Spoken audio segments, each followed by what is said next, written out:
So today I really want to talk about trauma. And I hope that these videos don't traumatize in any way. That's not the intention. That's not really what I want to talk about. I want to talk about the idea of trauma as it has been laid out because trauma has become such a buzzword. It's become very popular. And I would say that this is both positive and negative. It's positive in that we are now starting to understand more about how trauma affects us and how many of us are actually living traumatized. And it's less than positive in that it's become I would say a little overdone. It's become people are labeling themselves in as trauma when it may or may be more of an idea than the thing. I mean, this is a lot to presuppose. To say that there's pros and cons to everything, and including this. But that's not what I want to talk about today. I want to talk about how to possibly reframe what trauma is.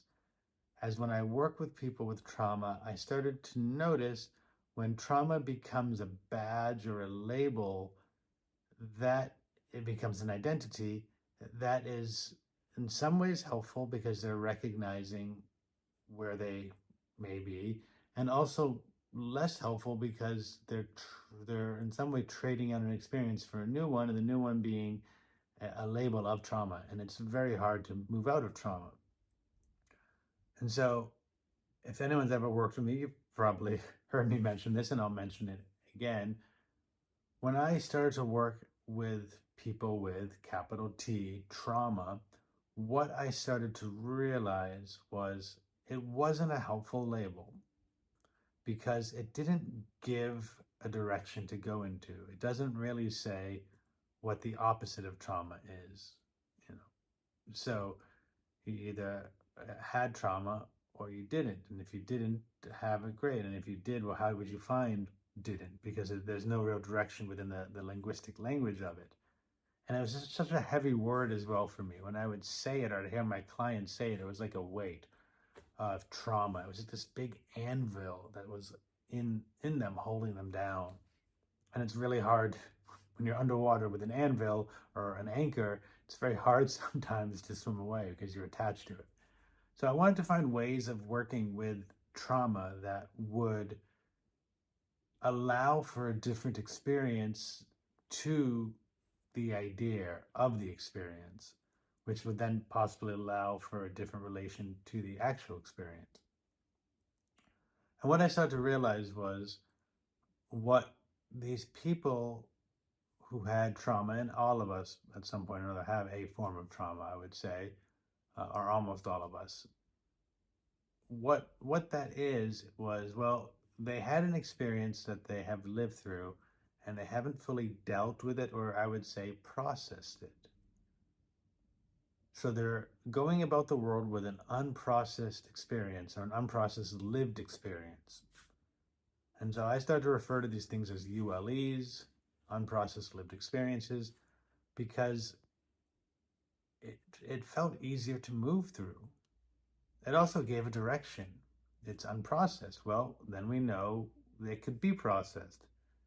We don't really talk about untrauma or non-trauma, right? So that doesn't give a direction, but unprocessed gives a direction. We could process it. Do we know how or where?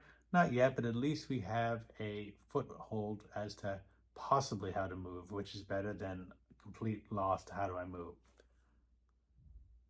And so working with unprocessed lived experiences, I found allowed my clients to be in better relation with their experience. It was also lighter. If I said trauma, they were and they had an unprocessed lived experience. There was a levity to it. There was a softness to it in their felt experience. They could breathe easier into that, which gave more freedom and more strength into it, as opposed to this anchoring.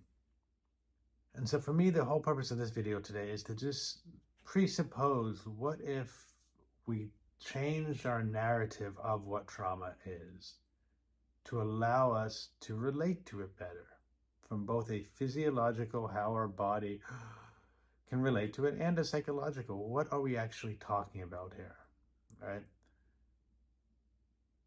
And so I don't expect this to become the norm, right? Words are words, and that's fine, and frameworks are frameworks.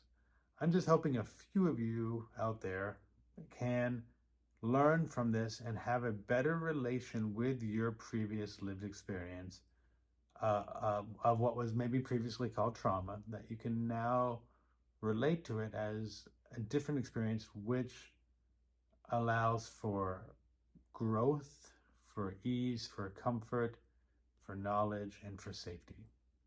So if it works for you, start to reframe how we think about that capital T word and invite in, where in the lived experience are you? How much have you processed? Not in a way of needing to process, because that's just an idea, but just recognizing, oh, I'm in the process and I've processed what I've been able to process, and I may be able to process more. And seeing how that allows for your experience and your relation with the experience and the greater good. We'll talk soon. Hope these are helpful for you.